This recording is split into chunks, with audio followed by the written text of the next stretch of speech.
ரீசெண்டா பவன் கல்யாண் ஹிந்தியை பத்தி ஒரு விஷயம் சொல்லியிருக்காரு. அது என்ன நீங்களே பாருங்க. తమిళనాడులో తమిళ్ హిందీ రాకూడదు అంటుంటే నాకు అనిపించింది మనసులో ఒకటే, అప్పుడు తమిళ సినిమాని హిందీలో డబ్ చేయకండి, டப்புலேமோ ஹிந்தி நிச்சு காவாலி.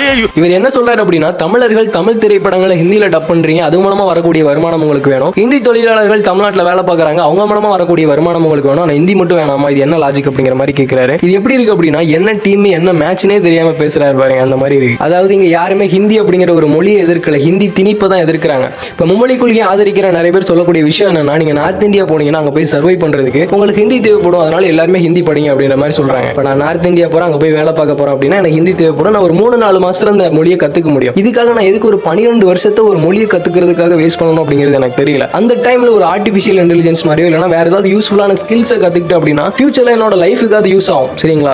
இங்க பாத்தீங்கன்னா எல்லாருமே நார்த் இந்தியா போய், இங்க தமிழ்நாட்டில் இருக்கிற எல்லாருமே நார்த் இந்தியா போய் வேலை பார்க்க போறது இல்லை, எல்லாருக்குமே ஹிந்தி யூஸ் ஆக போறது இல்லை. ஸோ அது தேவைப்படுறாங்க, படிச்சுட்டு போறாங்க, தமிழ்நாட்டுக்குள்ளேயே தான் நிறைய பேர் வாழ போறாங்க, அவங்களுக்கு ஹிந்தி தேவைப்படாது. அவங்கள நீ படிச்சே ஆகணும் கட்டாயப்படுத்துறதுக்கு எதிராக தான் இங்க எல்லாருமே குரல் கொடுக்குறாங்க அப்படின்ற மாதிரி நான் நினைக்கிறேன். வேறொரு மொழியை உள்ள கொண்டு வந்து நம்மளுடைய தாய்மொழி அழிச்சு வேறொரு மொழி நம்மள ஆதிக்கம் செலுத்துறதுலாம் யாரும் விரும்ப மாட்டாங்க அப்படின்ற மாதிரி நினைக்கிறேன். யாருக்கெல்லாம் ஹிந்தி கத்துக்கணும்னு ஆசை இருக்கோ, இல்லைன்னா யாரெல்லாம் நார்த் இந்தியா போறாங்களோ அவங்க மட்டும் கத்துக்கிட்டு போறாங்க. ஹிந்தின்ற ஒரு மொழியை படிக்கிறதுக்கு 12 வருஷம்லாம் தேவைப்படாது அப்படிங்கிற மாதிரி நான் நினைக்கிறேன். ஸோ எல்லாருமே ஹிந்தி கத்துக்கிட்டே ஆகணும் அப்படிங்கிற மாதிரி கட்டாயப்படுத்துறது, திணிக்கிறது தப்பு அப்படிங்கிற மாதிரி நான் நினைக்கிறேன்.